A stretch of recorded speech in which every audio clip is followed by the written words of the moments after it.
كان على الاستسلام أو الخوف من القتل لقوله تعالى قالت الأعراب آمنا قل لم تؤمنوا ولكن قولوا أسلمنا.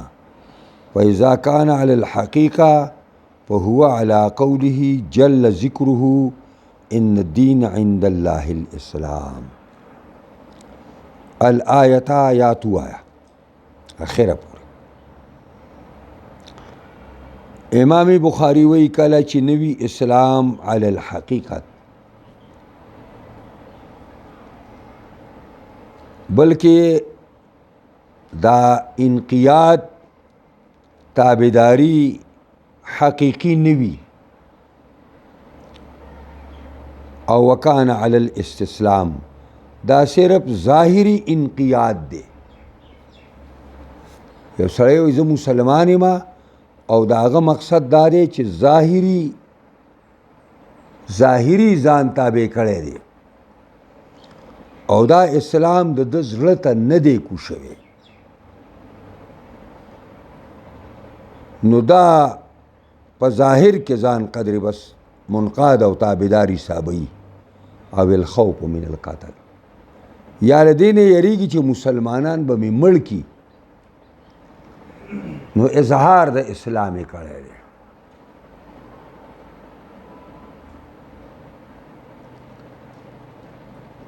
نو دا ظاهری اسلام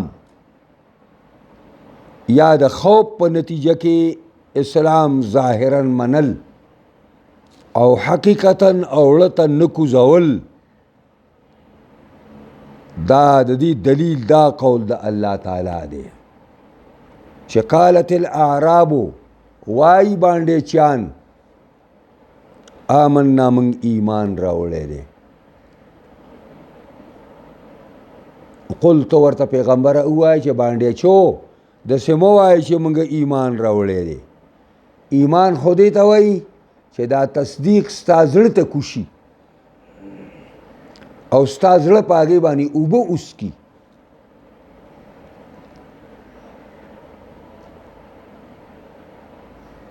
قل لم تؤمنوا ورته ووایه تاسو ایمان او اسلام حقیقي نه دی راوړی، ولکن قولوا اسلمنا، لیکن تاسو داسې وایئ چې موږ ظاهري احکام د اسلام منلي دي، ظاهري احکام. نو چې کله سړی دا ظاهري احکام ومني او دې سره خپل باطن درست کی، نو په اذا کان کله چې را اسلام علی الحقیقت وي چې څنګه په ژبه ووایي نو داسې زړه ته هم کوشي، نو په هو علی قوله جل ذکره بیا دا ثابت دی په دې قول د الله جل وعلا شانه کې چې ان الدین عند الله الاسلام، یقینا دینی مرضیه دینی غورا دینی کامل په نزد الله باندې اسلام دی. دا الا چې دا اسلام په ظاهر کې اومي او په باطن کې اومي، نو بیا دا مطلب دی چې ان الدین عند الله الاسلام. حدثنا ابو اليمان قال اخبرنا شعيب عن الزهري قال اخبرني عامر بن سعد بن ابي وقاص عن سعد. امام بخاری د خپل استاد ابو اليمان د خپل استاد شعيب نا چې اخبرنا شعيب عن الزهري، او شعيب د خپل استاد امام زهري نا قال زهري وی اخبرني عامر ابن سعد، ما تا عامر زوی د سعد خبره کړې وا. کم سعد؟ سعد ابن ابي وقاص رضی الله تعالی عنه. او دا خبره ما ته خپل پلار نه کړې و، سعد نه کړې وا. ویلیو سعد چې ان رسول الله صلی الله علیه وسلم اعطى رحتن، نبی علیہ السلام یو جماعت ته عطیات ورکول، تقسیم یې کو. په دې کې یو سړی ناست دی او هغه مهاجر دی او انتهایی صحیح مسلمان دی او انتهایی مخلص دی, هغه هم ناست دی. اوس نبی علیہ السلام تقسیم کوي او هغه ته اړو توجه نه ورکوي, هغه له څه نه ورکوي.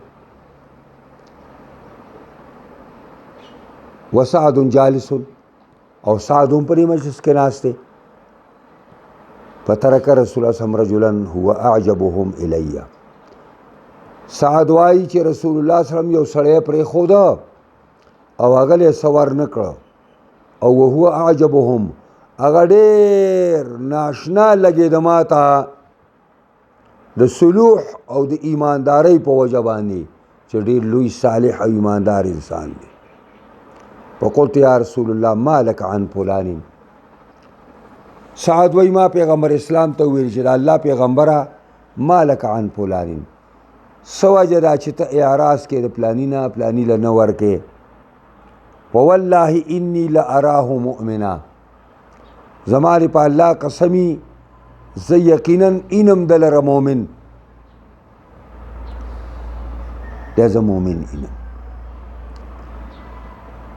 نبی علیہ السلام ورته وایي دې ته عطف تلقین وایي.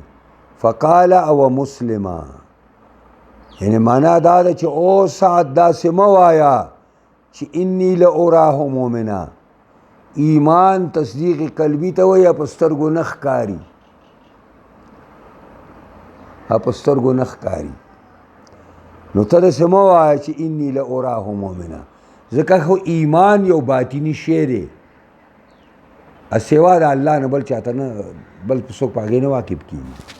نو ته داسې مه وایه, داسې وایه چې انی لاراه مسلما, زه اینم دلره منقاد او تابعدار د الله او د رسول, داسې ووایه.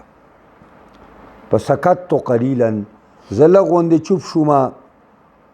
ثم غلبني ما اعلم منه, بیا زورور شه په ما باندې هغه چې زه پوه یم په هغې باندې د سړي نه. فقلت لمقالتي, زه خپلې خبرې ته بیا واپس شوم چې د الله پیغمبره دا خو ما ته مسلمان ښکاره کېږي او ډېر ښه. فقلت ما لك عن فلان فوالله انی لاراه مؤمنا فقال ومسلما. بیا ما ته پیغمبر خدای چې ګوره سعد داسې وایي چې مسلمان دی. فسکتت قلیلا, بیا زه لږ چوپ شوم. ثم غلبني ما اعلم منه, بیا غالب شو په ما باندې هغه چې زه د دې نه پوه یم. نو فعدت مقالتي, زه بیا خپلې خبرې ته واپس شوم. وعاد رسول الله صلی الله علیه وسلم, پیغمبر خان ما ته دقه جواب بیا راکړه. ثم قال, بیا ما ته ویل یا سعد انی لاعطي الرجل وغیره احب الی منه. سعد زه یقینا ورکوم یو سړي ته او بل سړی د ده نه, دا چاله چې ورکوم د ده نه علاوه بل سړی وي احب الی منه, چې هغه ما ته د دې چاله ورکوم د هغه نه زیات محبوبي او زیات راته پړی کې راتیري. د هغې باوجود چې کم راته پړی کې راتیر دی هغه له نه ورکومه, او چې دا کم رانه لرې دی هغه له ورکومه. ولې؟ خشیة ان یکبه الله فی النار, د دې یاري نه چې الله نسکور وانه چي د لره په اور کې.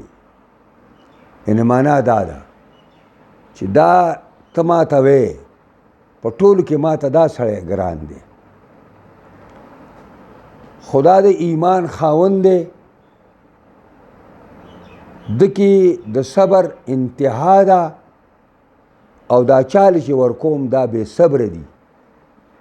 که دوی له ورنه کما زه یریږم چې دا به د اسلام نه منحرف شي او الله به نسکور واچوي په اور کې.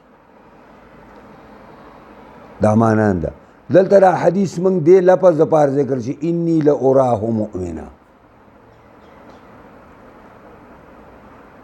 داسې مه وایه چې انی لاراه مسلما وایه, ځکه اسلام ظاهري منلو ته وایي, نو دا سړی اینی چې دا سړی په ظاهر کې منون کې دی.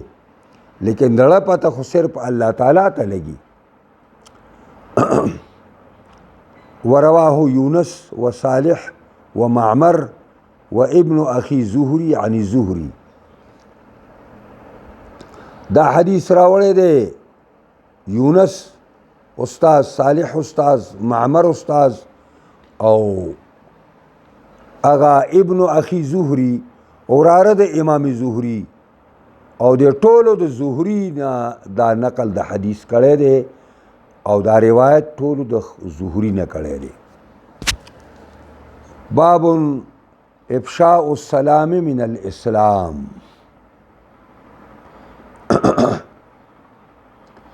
وای امام بخاری چې خورول د سلامونو دا د اسلام شعبه ده، یعنی ډیر سلامونه ویل په خلکو باندې او په هر چا باندې دا د اسلام یو مکمله شعبه ده. اوس افشاء السلام، سلام خورول، او دا په حدیث کې راځي چې ته پیژنې او که ته نه پیژنې. نو په کافرانو هم سړی سلام وایي. نو ستاسو ناکت لاندې لیکلي دي خرج الکافر بدلیل آخر.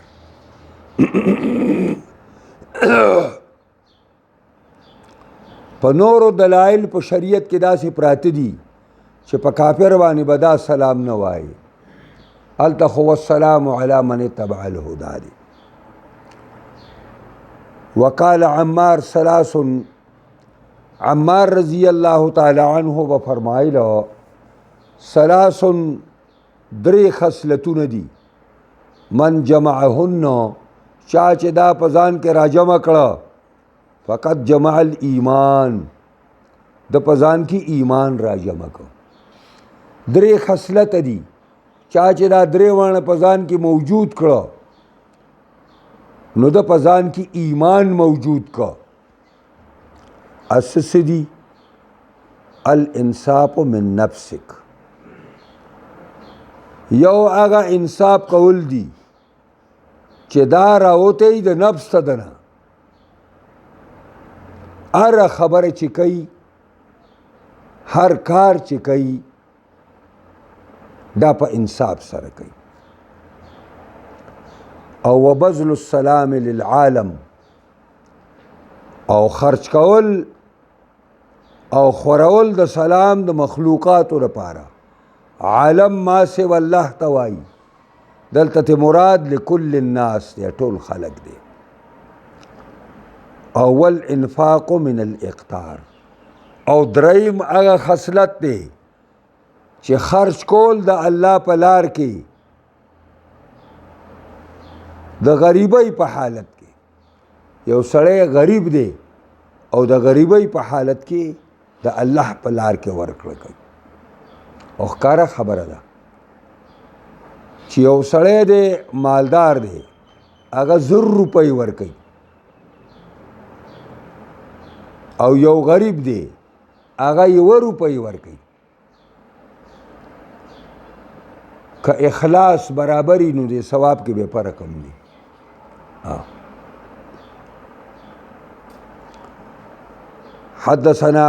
حدثنا قتيبة قال حدثنا الليث عن يزيد بن أبي حبيب عن أبي الخير عن عبد الله بن عمرو إن رجلا سأل رسول الله صلى الله عليه وسلم. امام بخاری د خپل استاد قتيبه نه، هغه د خپل استاد لیث نه، او لیث د خپل استاد یزید زوی د ابي حبیب نه، او د خپل استاد د ابي الخير نه، او هغه د عبد الله زوی د عمر رضی الله تعالی عنهما نه نقل کوي چې ان رجلا سأل رسول الله صلی الله علیه وسلم، یو سړي د نبی علیه السلام نه تپوس وکړ ای الاسلام خیر، د اسلام کومه برخه ډېره غوره ده، کومه شعبه د ایمان ډېره غوره ده؟ قال تطعم الطعام وتقرأ السلام على من عرفت ومن لم تعرف. د اسلام په شعبو کې بهترین شعبه او غوره شعبه تطعم الطعام چې ته په خلکو باندې خوراک کوي، ته په خلکو باندې خوراک کوي. کله چې د خوراک ضرورت دی نو ته په خلکو باندې خوراک کوي. وتقرأ السلام او ته سلام لولي په هغه چا باندې چې ته پیژنې او په هغه چا باندې وایي چې نه پیژنې. دا د اسلام په شعبو کې مانخیزه او زرخیزه او ګټوره شعبه ده او د هغې وجه دا ده چې دا په هر چا باندې سلام ویل دا د تکبر لرکول دي د ځان نه. باب کفران العشیر و کفر دون کفر. امام بخاری باب دی چې کفران العشیر ناشکری د خپل خاون، لکه ښځه د خپل خاون ناشکری کوي، او کفر دون کفرنا دا کفر مختلف انواع دي، یعنی د کفر انواع متغیر او متفاوت دي. او یا دا معنا چې کفر دون کفرن، کفر چې د کفر نه کمی. دا په دې باب کې د ابو سعید نه د نبی علیہ السلام په حواله باندې حدیث پروت دی. کفران العشیر او کفر دون کفر.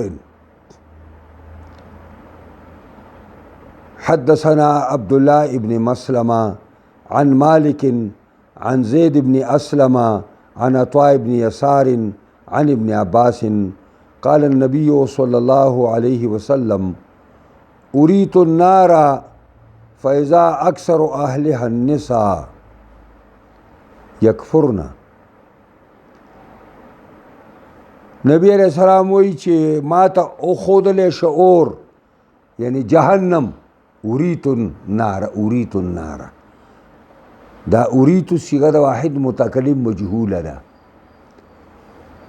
اخودل شما ته اور فإذا أكثر أهلها ناسا په اکثریت ته اوسیدونکو د اور النساء زنانه وي، یعنی په جهنم کې ما ته زیاتې په نظر باندې زنانه رالی. او سوال دا دی چې دا ولی نو یکفرنا دوی کفر کوي. نو قیل چا ورته ویل چې ایکفرنا بالله، دا الله باندې کفر کوي، الله نه مني دا زنانه. نبی کریم ویل نه، قال یکفرنا العشیر، دوی د خپل خاون ناشکری کوي، خپل خاون ناشکری کوي.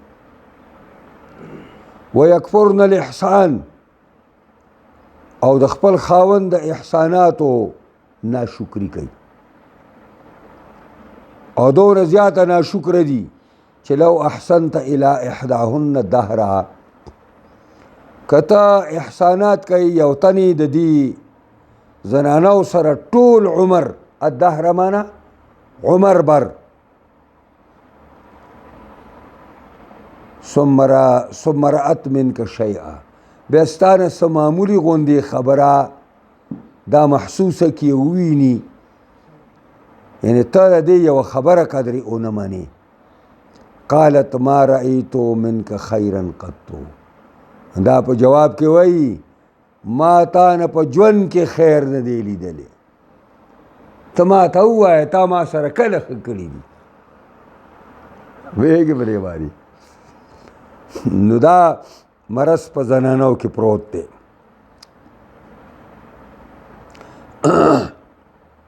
نو دا لکه کفر دونه کفر دی یو کفر په الله باندې دی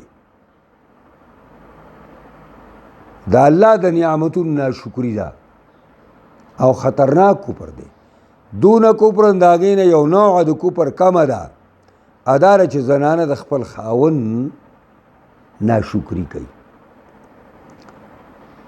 باب المعاصي من امر الجاهلیه ولا يكفر صاحبها بارتكابها الا بالشرك امام بخاری باب دی چې گناهونه دا د امر د جاهلیت نه دي غلا زنا جواری غیبتونه مسلمانانو ته اذیتونه تکلیفونه رسول دا معصوی دي دا د امر د جاهلیت نه دي دا د جاهلیت خویونه دي او دا د جاهلیت کارونه دي ولا يكفر صاحبها نسبت د کفر نشي کېدلی د دې کوونکي ته به ارتکابها په کولو د دی باندې کدا ګناهونه یو سړی کوي د جاهلیت خوی نه دي خو په دې باندې ته کافر کولی نشي تور ته کافر نشي ویلی غلا یې وکړه نو کافر شوی نه دی شراب یې وڅښل کافر شوی نه دی زنا یې وکړه کافر شوی نه دی الا بشرک ها چې د جاهلیت په معاصیو کې خو شرک ومو البته که دغه شرک یې وکړو نو بیا دته به کفر نسبت کیږي او دا ولې دا خبر ارته کوم دلیل د دې دا دی لقول النبي صلی الله علیه وسلم د وجه د دې قول د نبی اکرم نه چې ابو ذر غفاری ته وایي انک امرؤ فیک جاهلیه او ابو ذر یقینا ته یو سړی پتا کې د جاهلیت خوی دی تا کې د جاهلیت خوی دی او وقول الله عز وجل په دې باب کې داوم ذکر کا دا قول د الله رب العزت ان الله لا يغفر ان يشرك به ويغفر ما دون ذلك لمن يشاء نو دا خبره په یو بل روایت کې براشي اوس دا ابو ذر غفاری ته کړی دا ابو ذر غفاری داس یو مسلمان دی سچ مسلمان دی سچ پیژني که او هغه ته نبی علیہ السلام وی پتا کې د جاهلیت غره نو د جاهلیت خوی پکې دی خو ته پې د کفر اطلاق نشي کولی او دا قول د الله پاک چې ان الله لا یغفر ان یشرک به یقینا الله نه معاف کوي دا چې دا خبره چې شرک کې دی شي د الله سره چې شرک کېږي هغه الله نه معاف کوي او یغفر ما دون ذلک د دې نه علاوه چې څومره ګناهونه دي څومره که غټ یو که واړه دي معاف کوي الله لمن یشاء چاته چې د الله خوښه شي نو که په دغه معصیو باندې سړی کافر کېدلی نو بیا خبره خطرناکه وه او بل وان طائفتان من المؤمنین یقینا که چېرې یو دوه ډلې د مؤمنانو نه اقتتلو یو بل سره جنګیږي نو دا جنګ د امور د جاهلیت نه دی یو بل سره جنګیږي نو یو بل سره جنگ کوي او مؤمنان ورته قرآن وایي کافر ورته نه وایي مؤمنان ورته وایي فاصلحوا بینهما تاسو د دې دواړو وروڼو منځ کې روغه وکړئ نو فسماهم المؤمنین جنگ کوي او قرآن ورته نوم د مؤمنانو ووایو نو په ګناهونو باندې څوک کافر کیږي نه دا معنا شو دا رد دی په خوارجو باندې او په معتزله باندې چې خوارج هغوی په ګناه کبیره باندې د اسلام نه خلک وباسي کافر ورته وایي او معتزله وایي چې د اسلام نه وتی دی او کوپر ته ور داخل شوی نه دی هغه منزله بین المنزلتین ثابتوي.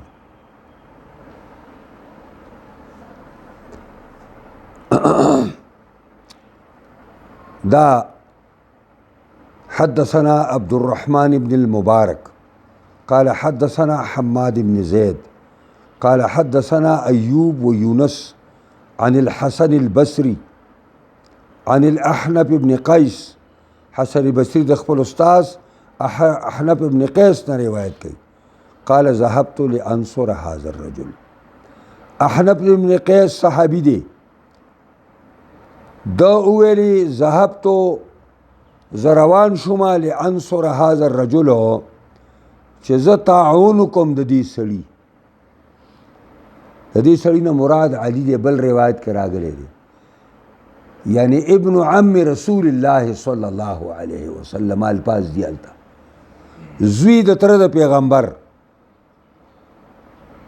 د دې معاویه رضی الله تعالی عنه په مقابله کې ما ویل چې لاړ شم او د دې سړي تعاون وکم.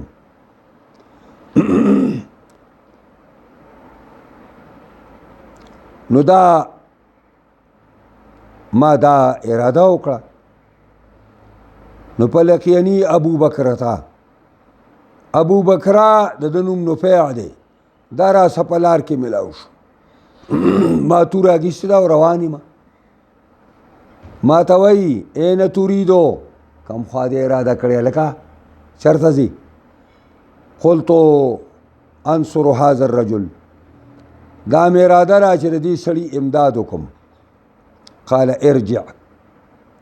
ما ته ویل واپس شه واپس مه شاملېږه دې کې. فإني سمعت رسول الله صلی الله علیه وسلم بار پیغمبر اسلام نه اوریدلی یقولو اذا التقى المسلمان بسيفيهما.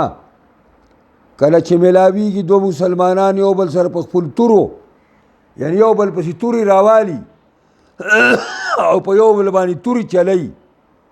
فالقاتل المقتول في النار.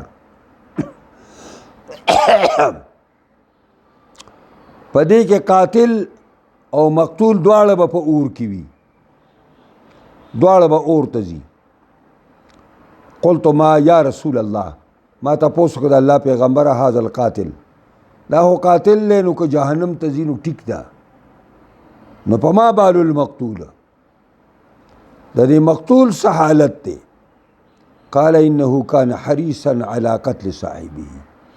دا کوم چې وجل شوی دی د حارثو په وجلو د خپل مقابل باندې د ورپسې هم توره راګستې وه دم واجو خوا پې مخکې شامل کړه. نو دې وجې نه علي او معاویه چې په جګړه دي او دواړه مسلمانان دي ته پکې د یو کس امداد مه کوه. خو بیا روایت او د حدیث کې راغلي دي چې دا احنف بن قیس بیا تلی و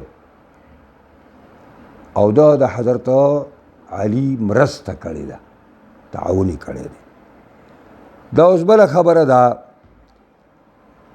چې دغه دي صحابه دي او اعلی ترین مسلمانان دي او یو بل سره جنګي یو بل سره جنګ کوي. نو دې وجې نه چې د صحابو په منځ کې کوم اختلافات راغلي دي کومې جګړې راغلي دي نو عمر ابن عبدالعزیز نه به چا تپوس وکړو نو هغه به جواب ورکړو چې د دې وینو نه الله زموږ لاسونه ساتلي دي موږ ترې د خپلې ژبې ساتو. دا د هغه جواب و. موږ هم دقه جواب دی چې څه د مابین صحابه شوي دي بس د هغې نه زموږ لاسونه الله ساتلي دي موږ ترې د خپلې ژبې هم ساتو.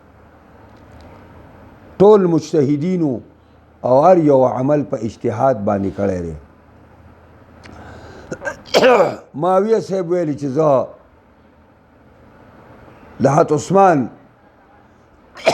مظلوم شهید شوی زه د هغې بدل علم او د علي صاحب نه هم دا مطالبه کړې وه او دا عایشې ام المؤمنین هم کړې وه خو معاویه رضی الله عنه او عایشې ام المؤمنین د علي خلافت نه منلی نو علي صاحب ورته وویل چې تاسو دواړه ما خلیفه به ومنئ دواړه زه به بدل والم چې تاسو ما خلیفه نه منئ ما نه څنګه مطالبه کوئ د دې او مولانا مودودي رحمت الله علیه لیکلي چې د بدقسمتۍ نه قاتلان د عثمان رضی الله عنه په فوج د علي کې شامل شو دا الفاظ د مولانا مودودي د بدقسمتۍ نه هغه لاړ او د علي صاحب په فوج کې شامل شو نو عایشه ام المؤمنین وایي چې ته ولې بدل نه هلې د خلیفه داسې مظلوم مړ شه دا قاتلان ونیسه دنه بدل واله او ته ما خلیفه ومنه معاویه صاحب هم دغه خبره کوي هغه وایي ته ما ومنه بیا به ټیک شي نور دا نشم دا خبرې زه نورې نه کومه دا ما ته ډیکلي معلومات دي چې دننه څه شوي دي او څه دي او بالي ټول به ځي د الله دربار ته موږ به هم ځو او دغه صحابه به هم ځي او ټول به ځي هلته به حاضري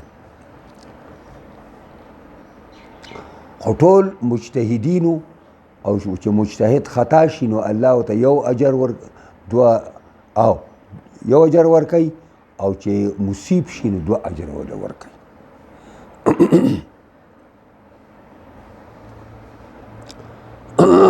حدثنا سليمان بن حرب قال حدثنا شعبة عن واصل الأحدب شاتجي توي عن المعرور قال لقيت أبا ذر بالربزة دا ابو ذر غفاری سره په ربزه کې ملاو شو دا ربزه چې دا د مدینې منورې نه بار یو شړه ده او مهره ده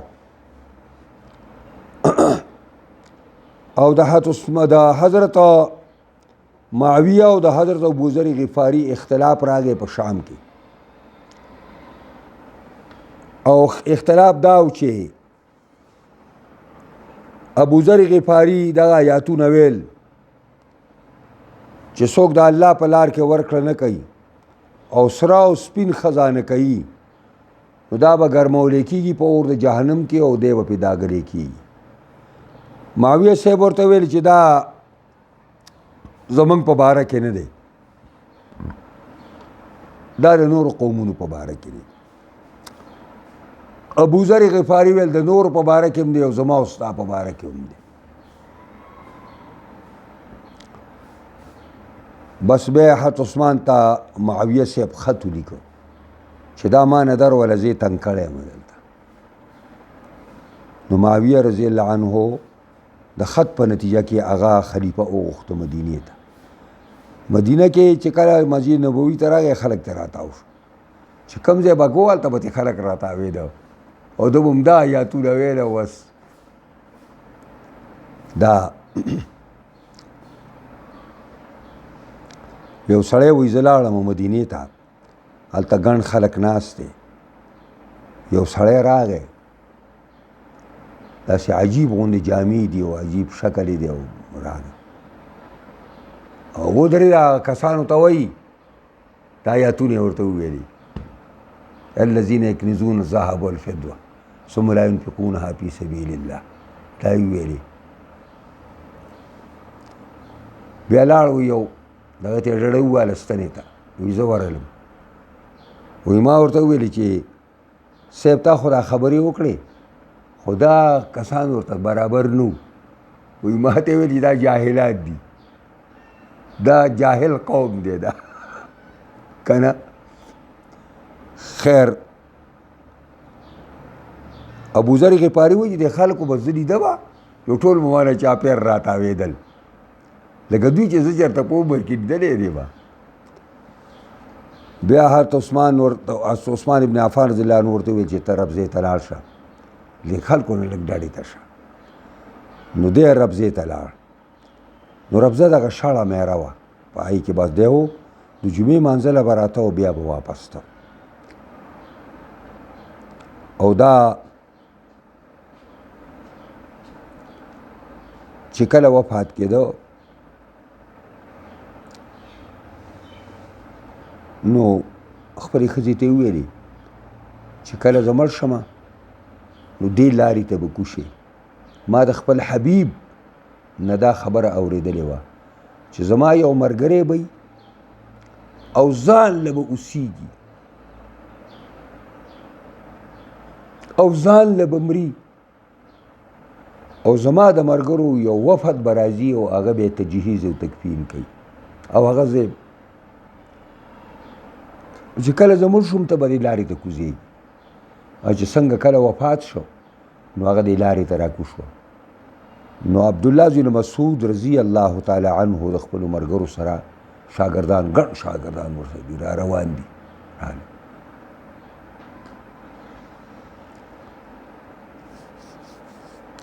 هغه بي بي ویل چې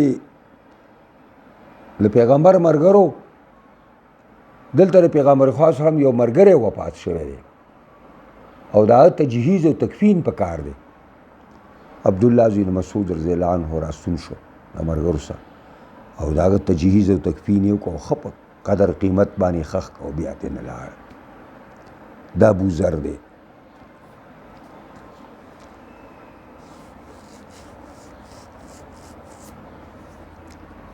دته په صحابو کې صادق اللهجه وایي، انتهایی رښتینی انسان صادق اللهجه.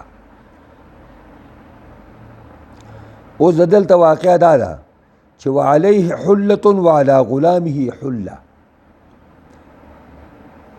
وی ما وکاته په ابوذر غفاري باندې مې یو اعلی جوړه یې اغوستې ده او بلکل هغسې جوړه یې غلام هم اغوستې ده.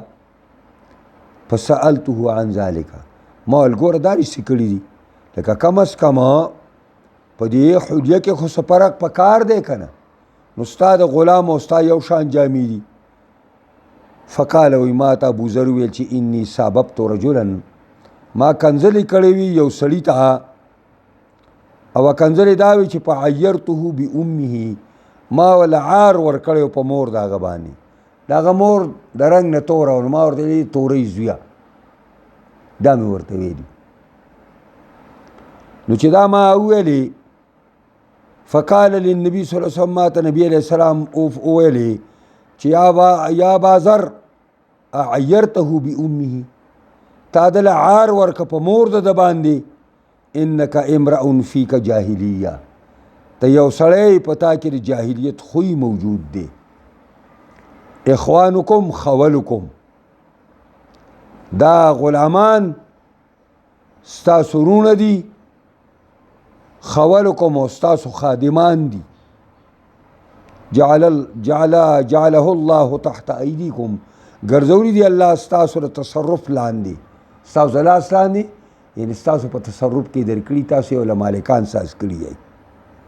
فمن کان اخوه تحت یده، پس څوک چې ورور د هغه لاندې د لاسه ده، یعنی د هغه غلامي، نو فلیطعمه مما یاکل، ما ته پیغمبر ویلو پس خوري دي په ده باندې د هغې نه چې په خپله خوري، او ولیلبسه مما یلبسو، او اغوندي په ده باندې د هغې نه چې په خپلې اغوندي. دا رسول الله راته داسې ویلي نو. او ولا تکلفوهم، تاسو به خپل غلامان او خپل کارندې دا نه مکلف کوئ بما یغلبهم، په هغه بوج باندې چې هغوی مغلوب کوي هغوی لره، دونه بوج او کار به پرې نه وراړوئ چې هغوی نشي کولی. فإن کلفتموهم، که تاسو دونه بوج په هغوی ورواړوئ نو بیا فاعینوهم، تاسو ورسره په خپله لاس وکئ، بیا تاسو ورسره په خپله لاس وکئ. باب ظلم دون ظلم، دا یو ویم نو بیا بس کوم. باب دې ثابت په بیان دی کې چې ظلم دون ظلم، نو دې معنا دا ده چې انواع د ظلم مختلفه متغایره، ستاسو په دې 10 حاشیه کې لیکي چې انواع د ظلم دا مختلف دي او متغایر دي. دا چې کله دا دونه په معنا د غیرو باندې شي نو ظلم دونا ظلم یعنی ظلم غیر ظلم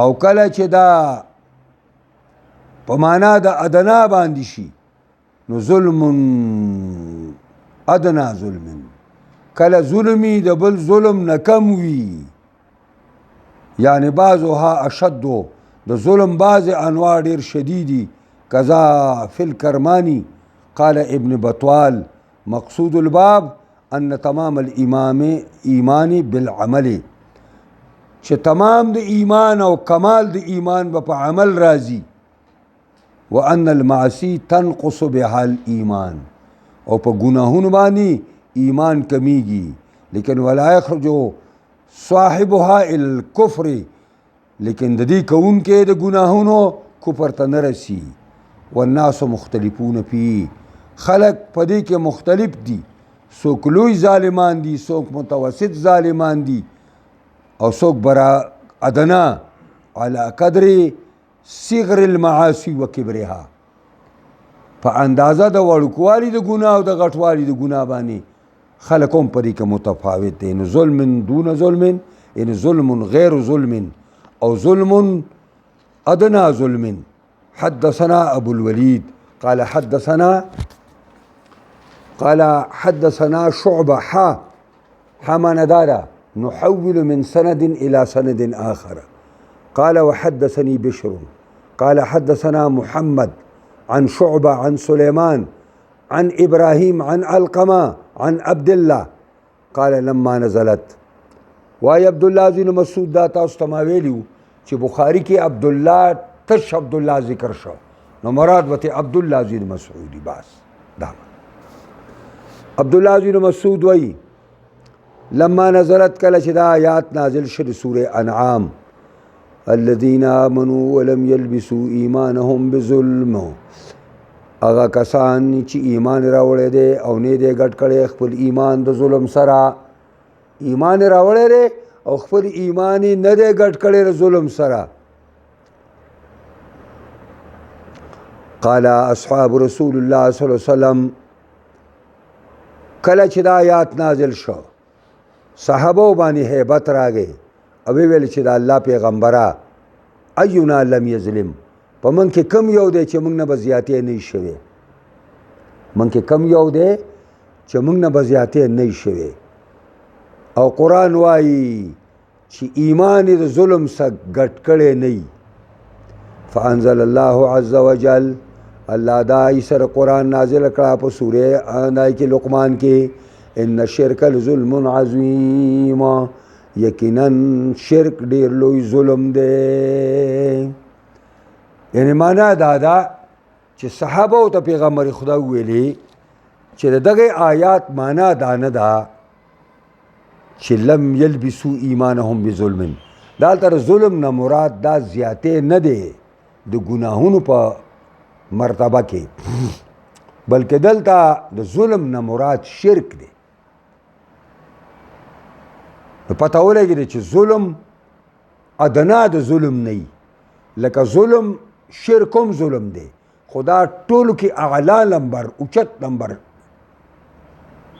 ظلم دی او غټه ګناه متوسط ظلم دی او واړه ګناهونه ادنا ظلم دی اوس په پیښ وای کنه ان شاء الله دینه مخکې باب علامت النفاق اوس موږ په ترجمه کې ویلي دلته براشي